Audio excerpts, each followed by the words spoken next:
ప్రేమ, యేసుని ప్రేమ.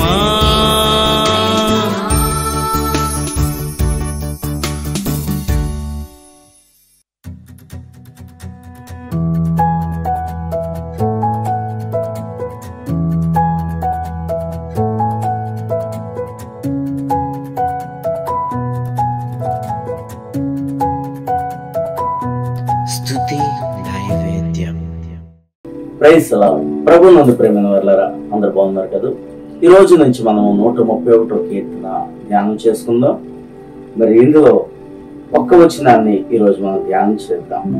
యెహోవా నా హృదయం అహంకారము గలది కాదు, నా కన్నులు మీరు చూచినవి కావు. నాకు అందని వాటి అందైనను గొప్ప వాటి అందైనను నేను అభ్యాసం చేసుకుంటానే. ప్రార్థన చేస్తున్నాను. కృప కలిగిన మా తండ్రి, ఈ వాక్యం ద్వారా మీరు మాట్లాడండి నాయన.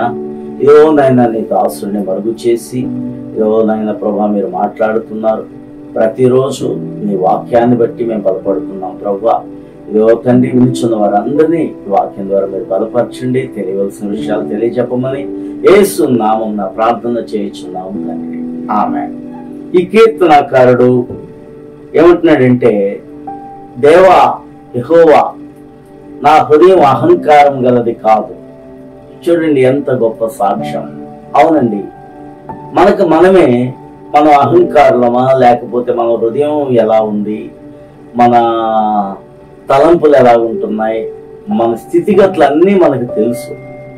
కాబట్టి మన హృదయంలో గర్వం ఉంటే మనకు తెలుస్తుంది, వినయం ఉంటే తెలుస్తుంది, మంచి ఉంటే తెలుస్తుంది, చెడ్డ ఉంటే తెలుస్తుంది. మంచి చేస్తున్నామా తెలుస్తుంది, చెడ్డ చేస్తున్నామా కూడా మనకి తెలుసు.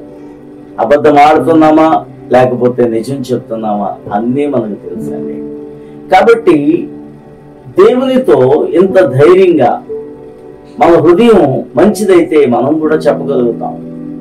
ఈ భక్తుడు ఏమంటున్నాడంటే, నా హృదయంలో ఏ అహంకారము లేదు ప్రభువా అని చక్కగా చెప్పుకోగలుగుతున్నాడు. ఇది గొప్ప సాక్ష్యం. నిజమే, చాలా మంది హృదయం అనేది చాలా నిజంగానే లేఖనంలో ఉంటది కదా, ఇర్మియా గ్రంథంలో, హృదయం అన్నిటికంటే మోసకరమైనది. కాబట్టి మానవుడు మోసపోయేది ఎవరి వల్లనో కాదండి, తన హృదయం వల్లే మోసపోతాడు. తన హృదయంలో ఉండే చెడ్డను బట్టి, కుళ్ళు కుతంత్రాలను బట్టి, అసూయ ద్వేషములను బట్టి, అహంకారమును బట్టి, అవిధేయతలను బట్టి తాను మోసపోతాడు. కాబట్టి మన హృదయం ఎలా ఉందో మనం పరిశీలన చేసుకోవాలి.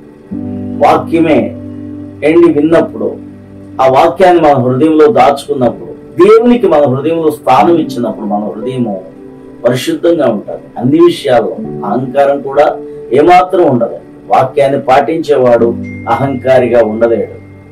కాబట్టి ఇక్కడ అంటున్నాడు, నా కన్నులు మీద చూచున్నవి కావు. కొంతమంది కన్నులు పైకి వచ్చాయి అంటారు, చూసారా నెత్తి మీదకి వచ్చి కన్నులు అంటారు. ఎప్పుడు అంటారు?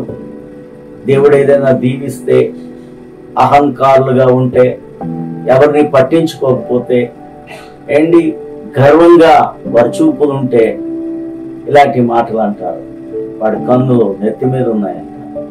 కాబట్టి ప్రియమైన వాళ్ళారా, నిజంగా దేవుడిని నమ్ముకున్న మనము వినయాన్ని, విధేయతను, మంచి సంస్కారాన్ని కలిగి ఉంటే నిజంగానే మన కన్నులు కూడా నెత్తి మీదకి ఎక్కువ ఎప్పుడు కూడా అలా రానివ్వకూడదు. మన కన్నులు అలాంటి పొగరబట్టిన వారంగా మనం ఉండకూడదు. కాబట్టి ఎప్పుడు కూడా ఎంత తగ్గించుకుంటామో దేవుడు మనల్ని అంత హెచ్చుగా దేవుడు పెడతాడు. అంత ఎత్తైన కొండల్లోనికి దేవుడు మనల్ని నడిపిస్తాడు. ఎక్కడ వినయం ఉంటుందో అది దేవునికి ఇష్టమైనది. ఎక్కడైతే గర్వం ఉంటుందో ఆ గర్వం అంటే దేవునికి అసహ్యం. కాబట్టి ప్రియమైన వాళ్ళారా, మన కన్నులు కూడా మీద చూసినవి కావు అని చెప్పగలిగే అంత మంచి సాక్షులుగా మనం ఉండాలి. నాకు అందని వాటి అందైనను గొప్ప వాటి అందైనను నేను అభ్యాసం చేసుకున్నట్లేదు. ఒక్క వచనంలోనే ఎన్నో అద్భుతమైన దీవెనలు కలిగిన మాటలను ఉంచాడండి. అందని వాటి అందైనను గొప్ప వాటి అందైనను అభ్యాసం చేసుకున్నట్టు లేదు అని కూడా చెప్తున్నాను. అందని వాటిని ఎప్పుడు కూడా మనము మన స్తోమతకు తగినట్లుగా మనం ప్రవర్తించాలి. మన స్తోమత మన యొక్క కెపాసిటీ లేకపోతే మనము ఉండగలిగే స్థితిని బట్టి మనం ఆలోచించుకున్నప్పుడు మనం ఎప్పుడు కూడా చక్కగా ఉండగలుగుతాం. ఆశ ఉండొచ్చు మనిషికి, అత్యాశ ఉండకూడదు. కాబట్టి ఆశ అయితే ఉన్నది మనకి, ఆశపడవచ్చు, కానీ అత్యాశకు లేకపోతే దురాశకు మనం వెళ్ళకపోకూడదు. కాబట్టి ప్రతిదీ కూడా మన స్తోమతకు తగినట్లుగా, మన ఖర్చులు మన స్తోమతకు తగినట్లుగా మనం ఉంటే ఎప్పుడు కూడా ఈ లోకంలో మనము నాశనం కాము. కాబట్టి ఇక్కడ అంటున్న మాట చక్కని మాట, నాకు అందని వాటి ఎందైనను గొప్ప వాటి ఎందైనను నేను అభ్యాసము చేసుకున్నట లేదు.